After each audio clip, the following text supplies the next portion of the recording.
ভাইরা, আল্লাহ তাআলা আমাদের বিপদ দেন, কষ্ট দেন, কে দেন? আল্লাহ এই জন্য দেন যে বান্দা আমাকে ডাকুক, বান্দার মনে আমার মায়া আসুক, আমার প্রেম আসুক, বান্দা জান্নাতের জন্য উপযুক্ত হোক। কিন্তু বান্দা কি করে? আহা আমার বিপদ হয়েছে, আল্লাহ তো আমার কথা শুনবে না, আল্লাহকে হুজুর দিয়ে চাপ দিয়াবো। আল্লাহ খুশি হলেন না বেজার হলেন?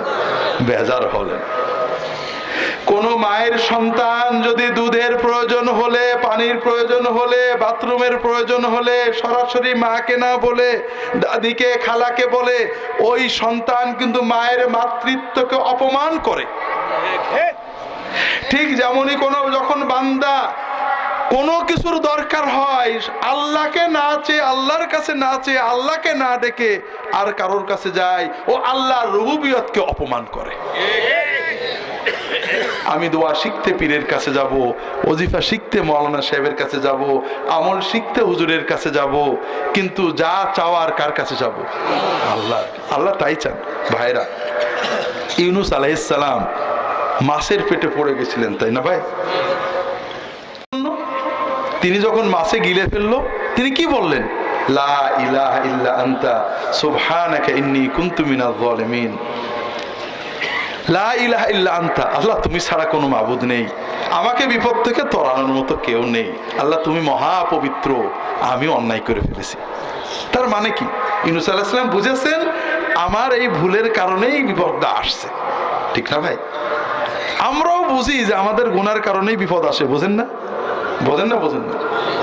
ইউনূস আলাইহিস সালাম বোঝার পরে কি করলেন? কিচ্ছু না, আল্লাহর কাছে সারেন্ডার করলেন, ঠিক না? যে আল্লাহ অন্যায় করে ফেলেছে, মাফ করে দাও। এই তো কথা। আল্লাহ আমাদের থেকেও তো এটাই চান।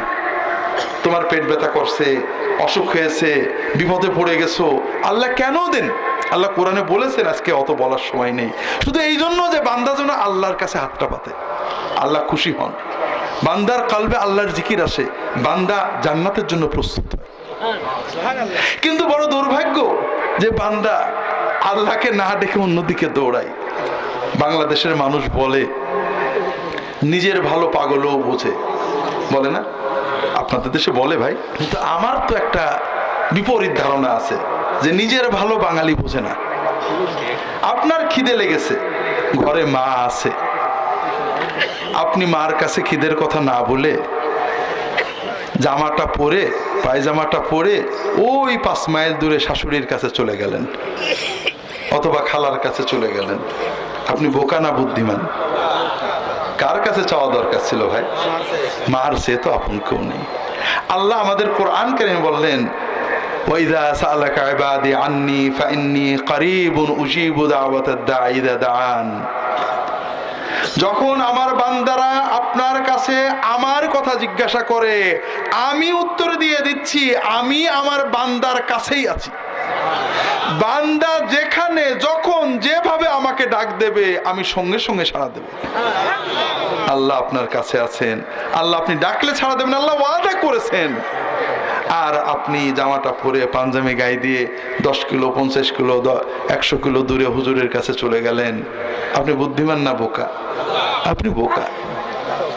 যেটা বলছিলাম ভাইরা, যাবেন আমার কাছে, কি জন্য? বিপদে পড়লেও যাবেন। আমি একটা গল্প এই বছরে মনে পড়ে বলে অনেক মাহফিলেই বলেছি, আপনাদেরও বলি, আলেমদের কাছে অবশ্যই যেতে হবে, পীর মাশায়েখের কাছে যেতে হবে। কি জন্য? হুজুর বিপদে পড়েছি, বিপদ উদ্ধার পেতে কোন দোয়াটা করতে হবে, হুজুর দোয়া করেন আর আমার একটা ভালো দোয়া শিখিয়ে দেন, এই জন্য যাবেন।